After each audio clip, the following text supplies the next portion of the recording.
Gyda fi yn y Senedd wythnos hon, mae Marc Jones o Wrecsam, Cynghorydd, ond hefyd yn ymgeisydd ar gyfer yr Senedd Ewropeaidd ym mis Mai y flwyddyn nesaf. Mae Marc wedi bod yma yn cymryd rhan mewn rai o'r cyfarfodydd a digwyddiadau sydd wedi bod ymlaen. Ti eisiau esbonio beth i ti wedi bod yn gwneud? Mae wedi bod yn eitha diddorol. Neithiodd ar ni gael cyfarfod efo dirprwy Prif Weinidog Flandrys i sôn am y gofeb sy'n cael ei adeiladu ar ran milwyr nath syrthio yn Flandrys adeg y rhyfel cyntaf. Ac oedd o'n fendigedig bod Plaid Cymru a'i chwaer blaid nhw'n gallu trafod y math yma beth, beth gwbl ymarferol, a dwi'n gobeithio'n fawr rwan fydd y gofeb yn cael ei gyflawni cyn mis Awst nesaf. Ond bydd hwnna'n hwb mawr, dwi'n meddwl. Dwi'n credu oedd hwnna'n hwb mawr i'r ymgyrch i'r bobl sy'n codi arian i wneud yn siŵr bod hyn yn digwydd. Ac oedd gynhadledd wedyn hesu gyda rhai o'r cenhedloedd eraill yn Ewrop.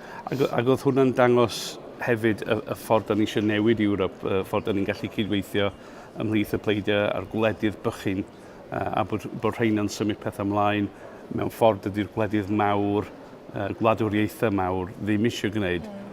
Dydyn nhw ddim eisiau newid Ewrop, a dwi'n meddwl da ni efo'r cyfle i wneud i Ewrop weithio drosto ni, y gwledydd bychin a rhanbarthau.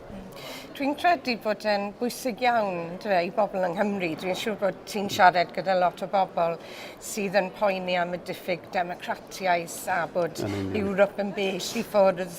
Oedd pethau fel yna wedi cael ei trafod? Oedd hwn yn y gorau llygau, achos dwi'n meddwl bod pawb yn y gynhadledd heddiw yn teimlo'r un beth, bod Ewrop yn symud yn rhy ara, bod o ddim yn symud i'r cyfeiriad iawn, bod eisiau mwy o drafod agored, bod eisiau mwy o democratiaeth.